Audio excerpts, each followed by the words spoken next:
আসসালামু আলাইকুম, কেমন আছেন সবাই? আশা করি সবাই ভালো আছেন। আমি তানভীর, আপনাদের সবাইকে স্বাগত জানাচ্ছি আমাদের তানভীর গ্রাফিক্স ইউটিউব চ্যানেলের আজকের ভিডিওতে। তো চলুন শুরু করা যাক আমাদের আজকের পর্ব। আমাদের আজকের পর্বে আমরা যে বিষয়টা নিয়ে আলোচনা করবো সেটা হচ্ছে, আমরা অনেক সময় যেটা ফেস করি, ক্লায়েন্ট দেখা যাচ্ছে যে আমাদেরকে চাচ্ছে ফাইবারের বাইরে কাজ করতে, যেহেতু ক্লায়েন্টের ক্ষেত্রে একটা পারচেজ অ্যামাউন্ট ওরা চার্জ করে। পাশাপাশি আবার আমরাও চাই। তার কারণটা কি, ফাইবার 20% চার্জ করে আমাদের কাছে খুব বেশি মনে হয় যে কেন 20% নেবে, কম নিলে তো পারতো। এগুলো প্রবলেম থাকে। আরও একটা প্রবলেম আছে আমাদের ক্ষেত্রে, এটা আসলে বাস্তবতা যেটা, সেটা আমরা সিনিয়রদের কাছ থেকে, অনেক সিনিয়রদের, আমি সব সিনিয়রদের কথা বলছি না, অনেক সিনিয়রদের কাছ থেকে বা আপনি যে ইনস্টিটিউশন থেকে শিখেছেন বা যেটা হয়েছে, তারাই অনেক ক্ষেত্রে ইনসিস্ট করে যে বায়ার মার্কেট প্লেসের বাইরে নিয়ে গেলে সুবিধাটা কি আপনার কাছ থেকে কাজগুলো নিবে। কথাটা সত্য, কিন্তু দেখেন তারপরে কিছু যে ফ্যাক্ট থেকেই যায় যে আসলে আমি কখন আমার বায়ারকে মার্কেট প্লেসের বাইরে নিয়ে যাওয়া উচিত বা কখন উচিত না। তা আমরা আজকে টোটাল বিষয়টা কাভার করব। তো চলুন শুরু করা যাক। যে প্রথম যে বিষয়টা সেটা হচ্ছে, আমি আসলে কেন একটা বায়ার আমার ফাইবারের বাইরে আমি কেন নিব না।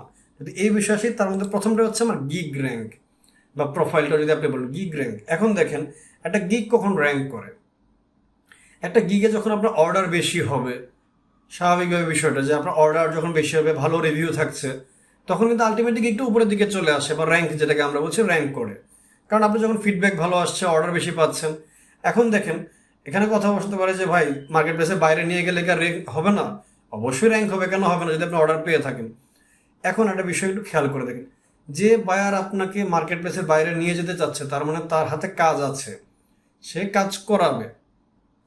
এখন তার যেহেতু কাজ করাবেই সে, যদি আপনি তাকে মার্কেট প্লেসে রাখার চেষ্টা করেন বা পসিবল হয়, সেক্ষেত্রে হবে কি, আলটিমেটলি আপনি অর্ডারগুলো পাচ্ছেন, আপনার গিগটা কি হচ্ছে, অটোমেটিক্যালি কিন্তু উপরের দিকে যাচ্ছে, আপনি আরো ভালো অর্ডার মানে বেশি অর্ডার পাওয়ার সম্ভাবনা বাড়তেছে। এখন এক্ষেত্রে আপনি কি করতে পারেন, ক্লায়েন্ট যদি একান্ত বলেই ফেলে যে না ভাই আমার তো চার্জ করে, সেক্ষেত্রে হয়তো বা আপনি যে কাজটা করতে পারেন, তার ক্ষেত্রে যে 20% এটা আপনি হয়তো বা কিছুটা প্রাইস তাকে কম অফার করতে পারেন, যে প্রাইসটা আপনি রেগুলার অফার করেন, কাস্টম অর্ডার নিয়ে গেলেন। এটা কিন্তু আমার একান্ত ব্যক্তিগত মতামত বা আমার যেটা বলেন যে আমার আইডিয়া শেয়ার করা আপনাদের সাথে, অন্য কিছুই না। কিন্তু আপনার এটা লস হবে না। কেন হবে না আমি বলছি আপনাকে। যদি পরবর্তী বিষয়টা আসি, দেখেন প্রোফাইল রিভিউ।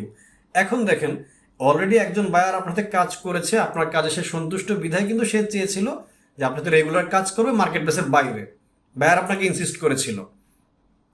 এখন দেখেন, যদি ওই বায়ারটাকে আপনি ফাইবারে রেখে দেন, সে কি হচ্ছে, সে যখন আপনার কাজগুলো ভালো পাচ্ছেন, সেটা ভালো ফিডব্যাক দিচ্ছে আপনাকে, 5 স্টার রেটিং, সেটা ভালো ফিডব্যাক দিচ্ছে, সম্ভাবনা থাকে।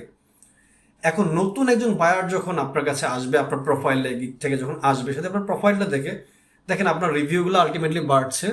পাশাপাশি একটা বিষয়, যদি আপনার রিপিট অর্ডার থাকে, একই বায়ার বারবার যদি কাজ করিয়ে নেয় আপনার কাছ থেকে, যদি সেটা দেখে, তাহলে কি হবে, তার মধ্যেও কিন্তু একটা পজিটিভিটি আসবে আপনার উপরে, একটা পজিটিভ, যেটাকে আমরা বলছি যে মাইন্ড, যেটা তখন আসবে যে না, সে অবশ্যই ভালো কাজ পারে, তার রিভিউ বা রেটিংটা ভালো আছে। পাশাপাশি যেহেতু তার রিপিট ক্লায়েন্ট আছে, বারবার তাকে দিয়ে কাজ করছে, তার মানে সে অবশ্যই কাজটা ভালো করছে। এটা একটা বিষয় থাকে। তো এটা দেখেন, আপনার কিন্তু নিজের যেগুলো আপনার প্রোফাইলটা এনরিচ হয়ে গেল, তখন আপনার ক্লায়েন্টের ট্রাস্টিং যে ইস্যুটা থাকে, সেটা আপনার সুবিধা হচ্ছে, হয়তো ক্লায়েন্ট আপনার ট্রাস্ট করতে পারছে। আর 3 নম্বর যে বিষয়টা, সেটা হচ্ছে মোর ক্লায়েন্ট, যেটা আমরা বলছিলাম যে আপনি আলটিমেটলি একটা বায়ার যখন আপনাকে রেগুলার অর্ডার দিচ্ছে, আপনার গিগ যদি রেগুলার অর্ডার পায়, আপনার গিগের সাথে আপনার প্রোফাইলটাও কিন্তু এনরিচ হচ্ছে। আর প্রোফাইল এনরিচ হওয়ার পর কী হবে, অবশ্যই কিন্তু আপনার অর্ডারটা বেশি পাওয়ার পসিবিলিটি বেড়ে যায়। আপনি যখন পসিবিলিটি বেড়ে যাচ্ছে, আপনি ক্লায়েন্টও বেশি পাচ্ছেন, কাজ বেশি পাচ্ছেন। এখানে মোর ক্লায়েন্টের সাথে আপনি ওয়ার্কও অ্যাড করতে পারেন, যে আপনি কাজটা বেশি পাচ্ছেন, সেটা একই ক্লায়েন্টের কাছ থেকে হোক বা নতুন ক্লায়েন্টের কাছ থেকে হোক, আপনার সম্ভাবনাটা বেড়ে যাবে। তো এই জন্য আমি বলবো যে ইনিশিয়ালি, এক হচ্ছে আমরা সবাই জানি আউটসাইডের ফাইবারে শব্দটা আমরা ফাইবারে ব্যবহারই করতে পারবো না। আর দ্বিতীয় কথা, যেটা আমার যেটা ব্যক্তিগত কথা, দেখেন যে আপনি এই যে অনেকেই বলে, আমরা বিভিন্ন গ্রুপে পোস্ট দেখি যে আমি কোনো কিছুই করি না, তারপর ফাইবার আমার অ্যাকাউন্টটা ব্যান করে দিছে। ভাই, এটা অসম্ভব একটা বিষয়। আপনি যদি ফল্ট না করেন, কখনোই ফাইবার আপনার অ্যাকাউন্ট ব্যান করবে না। আপনি যত যাই বলেন না কেন, লাভ নেই। কারণ সে এত বড় একটা বিজনেস মডিউল দাঁড় করিয়েছে, মানে হেলাফেলা করার জন্য না, যে যখন মন চাইলে অ্যাকাউন্ট ব্যান করে দিল, যখন মন চাইলে যা খুশি তা করবে না। কারণ ফাইবারে আপনি আছেন যেমন সেলার হিসেবে, তেমনি বায়ারেরও প্রয়োজন আছে। তো সে যা মন চায় তা করে না। তো এটা একটা বিশাল বড় একটা ট্র্যাপও হতে পারে। তো আমি যে বলবো, যে জন্য যদি বায়ার যদি চায়, আপনি নিজের থেকে মানে খুব বেশি উৎফুল্ল হয়ে যে না বায়ারকে মার্কেট বেসে বাইরে নিয়ে যাই, এই কাজটা করে না। আমি আপনার সাথে একটা ব্যক্তিগত অভিজ্ঞতা শেয়ার করি আমার।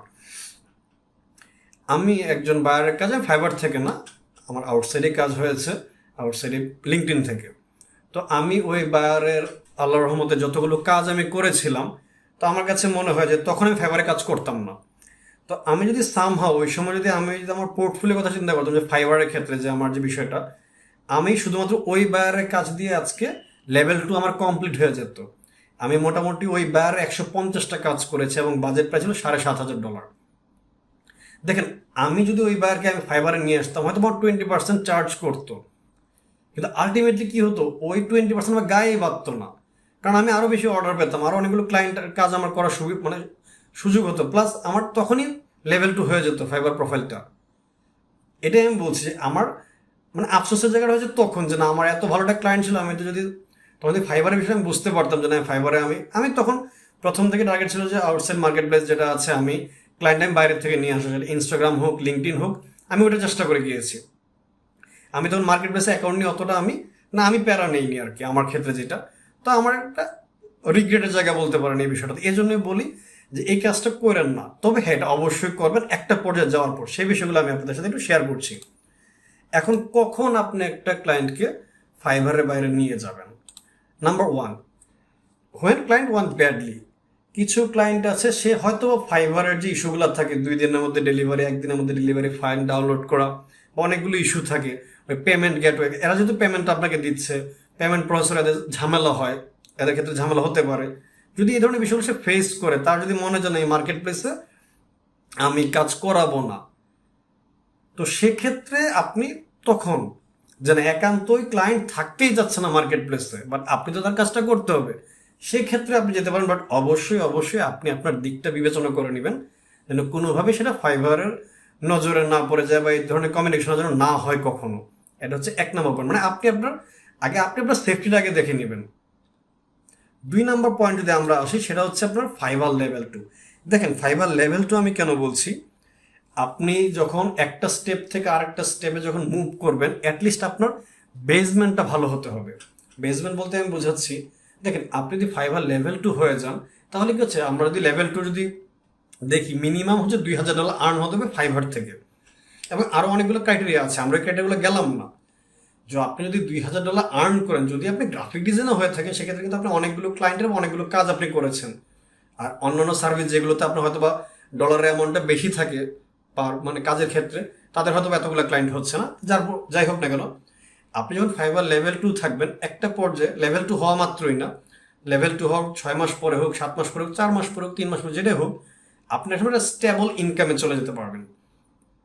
তো তখন আপনার যদি মনে হয় যে না, কোনো ক্লায়েন্ট চাচ্ছে, আপনি নিজে থেকে কিন্তু ইনসিস্ট করবেন না। আমি বারবার এটা বলছি, আপনি নিজে থেকে কোনো ক্লায়েন্টকে বাইরে নিয়ে যাওয়ার জন্য ইনসিস্ট করবেন না। যদি লেভেল 2 হওয়ার পরে আপনার যখন মনে হয় না, আমি ফাইবার থেকে মান্থলি আমার 600 হোক, 700 হোক, 800 হোক, যেটা আমার প্রয়োজন সেটা আসতেছে, আমার এই বায়ারকে ছাড়াও হয়তো বা পসিবল, তখন আপনি ক্লায়েন্ট যদি চায়, সেক্ষেত্রে আপনি নিয়ে যান, নিজে থেকে ইনসিস্ট করে বাইরে নিয়ে যান না, এটা প্রবলেম হতে পারে। এটা হচ্ছে একটা বিষয়। আপনি দেখেন, যখন আপনার ফাইবার লেভেল 2 হয়ে গেছে, আপনার একটা ভালো স্ট্রং বেস হয়ে গেছে। আর দুনিয়াতে তো একটাই মতো মার্কেট প্লেস না যে ফাইবারের লেভেল 2 মানে সব কিছু। আপনি ফাইবারে কাজ করা অবস্থায় আপনি আপওয়ার্কে কাজ করতে পারেন, ফ্রিল্যান্সারে করতে পারেন, গ্রাফিক ডিজাইনার হিসেবে মাইক্রোস্টক সাইটগুলোতে কাজ করতে পারেন। ঠিক আছে, এই বিষয়টা হবে। যদি আপনার এমন হয় যে না, আমি মাইক্রোস্টক সাইটে কাজ করে আমি ভালো আর্ন করছি, আপনার তাহলে ফাইবার লেভেল 2 কিন্তু প্রয়োজন হচ্ছে না। আর যেহেতু ফাইবার নিয়ে কথা বলছি, জাস্ট ফাইবারের মধ্যে আমরা সীমাবদ্ধ রাখলাম। এটা হচ্ছে একটা পয়েন্ট। এবং অবশ্যই একটা কথা বলছি, কখনো নিজে থেকে ইনসিস্ট হয়ে বায়ারকে বাইরে নিয়ে যাওয়া না। বায়ার যদি বলে সেক্ষেত্রে, কারণ আপনার বেসমেন্ট ফাইবার লেভেল 2 তৈরি হয়ে গিয়েছে। আর লেভেল 2 হলে হচ্ছে না, আর্নিংটাও আমি বলছি সাথে, যে আপনার যেটা রিকোয়ার্ড ছিল। আর লাস্ট পয়েন্ট যেটা আমি বলবো, সেটা হচ্ছে হোয়েন ইউ আর রেডি। আচ্ছা, এখন আপনি মার্কেট প্লেসের বাইরে যে কাজটা বায়ারকে দিয়ে করাবেন, সেক্ষেত্রে অনেকগুলো ফ্যাক্টর থাকে। ফ্যাক্টর হচ্ছে কি কি, প্রথম ফ্যাক্টর হচ্ছে পেমেন্ট আপনি কিভাবে নেবেন। ফাইবারে তো পেমেন্ট তো ফাইবার দেখছে বিষয়টা, আপনি কিভাবে পেমেন্ট নেবেন। বাংলাদেশের সবচেয়ে বড় বিষয় হচ্ছে পেপাল একটা ফ্যাক্টর, যে পেপাল থাকে না। আর পেওনিয়ারের ক্ষেত্রে যে গ্লোবাল ট্রানজ্যাকশন বা যে মেথডের মাধ্যমে পেওনিয়ারের পেমেন্টটা নেয়, সেক্ষেত্রে বায়াররা অনেকগুলো ডকুমেন্ট সাবমিট করতে, কোনো ইন্ডিভিজুয়াল পার্সন হয়তো বা পারে না, অফিসিয়াল বিষয়টার প্রয়োজন হয়ে যায়। তো সেক্ষেত্রে পেপাল যদি আপনি ম্যানেজ করতে পারেন বেস্ট, সেটা আপনার কোনো রিলেটিভ, অবশ্যই ট্রাস্ট ওর একজন পার্সন, যদি সে বাইরে থাকে যেন তার কাছে পেমেন্টটা যাওয়া পসিবল, তখন আপনি করতে পারেন। এটা হচ্ছে একটা, জাস্ট আমি পেমেন্টের বিষয় বললাম। সেকেন্ড অপশন হচ্ছে যদি আপনি মার্কেট প্লেসের বাইরে কাজ করতে হয় সেক্ষেত্রে অবশ্যই আপনার ভালো পোর্টফোলিও তো অবশ্যই গ্রাফিক ডিজাইনে বা যেই সেক্টরে আপনি কাজ করেন আপনার একটা পোর্টফোলিও অবশ্যই থাকবে। পাশাপাশি নিজের একটা ওয়েবসাইট, নিজের আপনার কাজের ক্ষেত্রে আপনি, যেমন আমার ক্ষেত্রে তানভীর গ্রাফিক স্টুডিও যদি হয় সেটা হতে পারে, আপনার ক্ষেত্রে আপনারটা। কারণ সেক্ষেত্রে কি হবে, আপনি আরও ক্লায়েন্ট কিন্তু সেখানে আনতে পারবেন। শুধু একজন ক্লায়েন্টের কাজ করলেন, সে আপনাকে পেমেন্ট দিচ্ছে, ওই পেমেন্ট নিয়ে শুধু বাইরে বসে আছেন, তাহলে কিন্তু আপনি ওটা গ্রো করতে পারছেন না। তখন তো আপনাকে আরও কাজ করতে হবে। এটাই আমার কথা হচ্ছে যে আপনি আগে বুঝে নেন যে আমি একটা ক্লায়েন্টকে বাইরে নিয়ে গেলে আমার আসলে ফাইবার অ্যাকাউন্টে কোনো এফেক্ট পড়বে কিনা। দেখা যাচ্ছে এই ক্লায়েন্টটা আপনাকে রেগুলার কাজ দিচ্ছে, আপনি একেই বাইরে নিয়ে চলে গেলেন, নিয়ে যাওয়ার পরে কি হলো, আপনার গিগে ইমপ্রেশন বা র্যাঙ্ক যেটা আমরা বলছি, আস্তে আস্তে তো অর্ডার কমে যাচ্ছে। আপনার যেহেতু বাইরে রেগুলার অর্ডার দিত, কমে যাচ্ছে, তখন কি হচ্ছে, আপনার ফাইবার একটা প্রবলেম হচ্ছে। ফাইবার পোর্টফোলিওতে যে বিষয়টা আছে, পোর্টফোলিও না এক্স্যাক্টলি, সরি, আপনার প্রোফাইলের ক্ষেত্রে আপনার কাজ কমে যাচ্ছে, আলটিমেট নতুন কাজ পাচ্ছেন, আপনার কিছু লস হচ্ছে। আপনি তখনই নেবেন যখন আপনি দেখবেন যে না, এই বায়ারকে যদি ফাইবারের বাইরে নিয়েও যায় আমার ফাইবার অ্যাকাউন্টে কোনো এফেক্ট পড়বে না আর্নিংয়ের ক্ষেত্রে। এটা অবশ্যই মাথায় রাখবেন।